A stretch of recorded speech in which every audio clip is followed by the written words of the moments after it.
Hello Aries, Sun, Moon, Rising, and Venus signs. Kamusta po kayo? Sana po nasa mabuti kayong kalagayan. Welcome back po sa Star Tarot.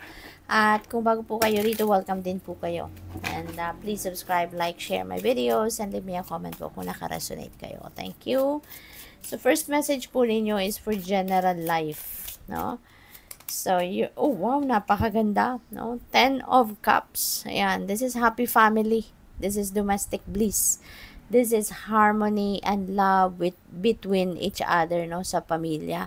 Masaya ang lahat, no? Maaring may contentment, no? Yung bawat isa na nararamdaman, contentment, may fulfillment, diba? May sense of satisfaction, kung ano yung needs or wants siguro ninyo, no? Ikaw, pati na yung inyong mga kapamilya, yan ang nararamdaman ninyo na ini-enjoy na ninyo siguro kung ano man yung mga wants and needs ninyo, no? Kaya napakasaya.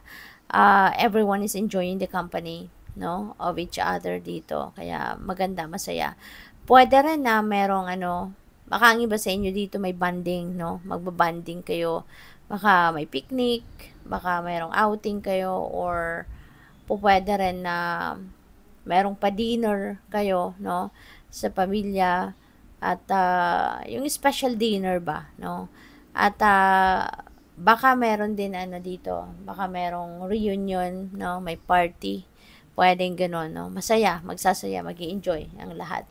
So, yung money, career, and finances na message ninyo is this. Emperor, napakaganda rin, no? Nasa kayo, nasa point kayo wherein siguro mapopromote na kayo into a leadership role. Baka mapupunta na kayo sa isang position of authority ngayon, or pwede rin na baka merong mga baka meron kayong mga pag-uusap na gagawin, consultations, transactions, no, with a person of authority. So, pwedeng ganun din ang ganap dyan. And Emperor is also about stability, no? So, baka ngayon, ang focus ninyo is to lay a solid foundation, no, pagdating sa inyong money, career, and finances.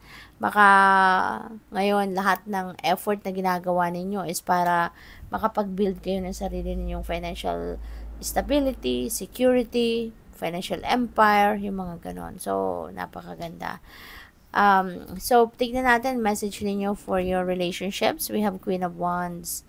Ayan. So, feeling ko rito, no, you're going to be very excited, you're going to be very creative sa pag-iisip, no, sa pag-iisip, sa pagdidiskarte, kung papaano ninyo ma-maintain yung magandang samahan ninyo, magandang relationship ninyo with your person, no? At pwede na you're going to be very creative din sa ngayon sa gagawa ng paraan, no, or pagdidiskarte ng kung anong magagawa ninyo para sa relationship ninyo, para sa person ninyo, na mas maging mas maging matatag, mas maging loving, mas maging exciting, passionate, yung ganon, no? So, tignan natin kung ano pa yung mga energies surrounding you on those areas of life dito. Kuha tayo ng clarifiers. And before that, maraming salamat muna sa lahat ng suporta na binibigay ninyo sa aking channel. Thank you for being here. Thank you for subscribing. And if you haven't subscribed yet, subscribe na kayo.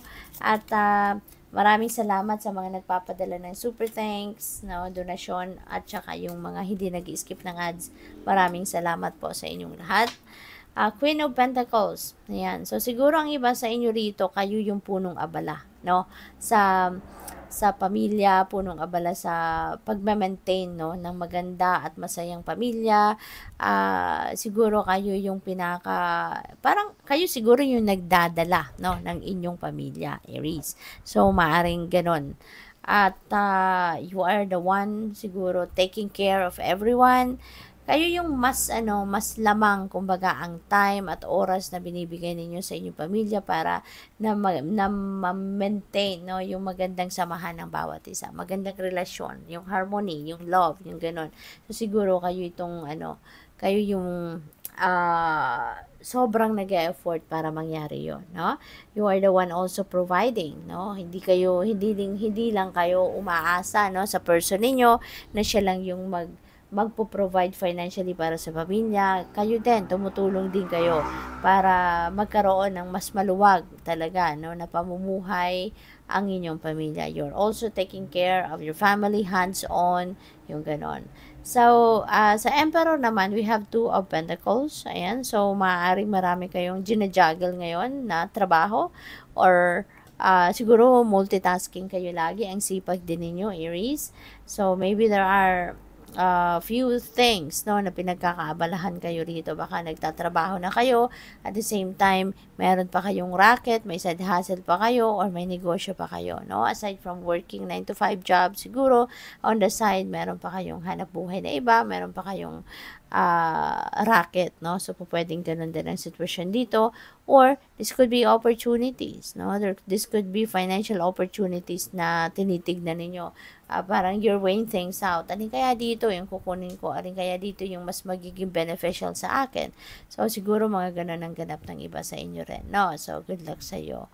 At with the Queen of Wands, we have Tower. Tower is a sudden change, no? So, siguro meron ditong a little shake-up pagdating sa inyong relasyon, no?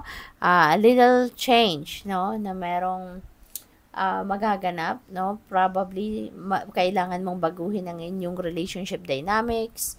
Pwedeng meron ditong kailangan pagbabago mismo sa samahan ninyo, 'di ba?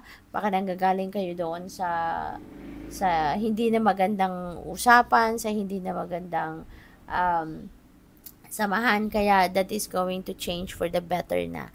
No, tutulungan kayo ng universe dito na mabago ang inyong sitwasyon for the better. Kaya napakaganda rin ng mga pagbabago na pwedeng maganap ngayon sa inyong relasyon. So, depende yan sa inyong sitwasyon, no? So, kuha tayo ng final message dito for Aries. Final message ninyo, face your fears, okay? Release the power of fear.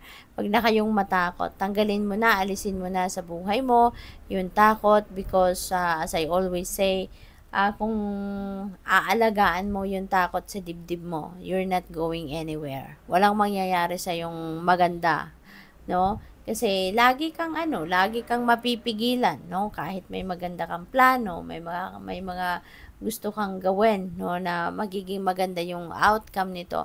Pero kung takot ka, 'di ba? Syempre matatakot kang mag-take action, aatras ka na, mag-stay ka na lang kung nasaan ka. 'Di ba? Hindi mo na 'to gagawin kasi pipigilan ka ng takot mo. So, sayang ng opportunity, sayang ng plano mo, sayang ng magaganda mong ideas, 'di ba? Kaya now is the time that you need to face your fears. Harapin mo na 'to, i-release mo na yung power or kapangyarihan ng takot sa puso ninyo, para na umalagwa na kayo, umasenso na kayo, mapunta na kayo sa magandang sitwasyon, ma-experience mo na kung ano man ang magandang buhay na iniisip mo para sa sarili mo. Okay? So, good luck po.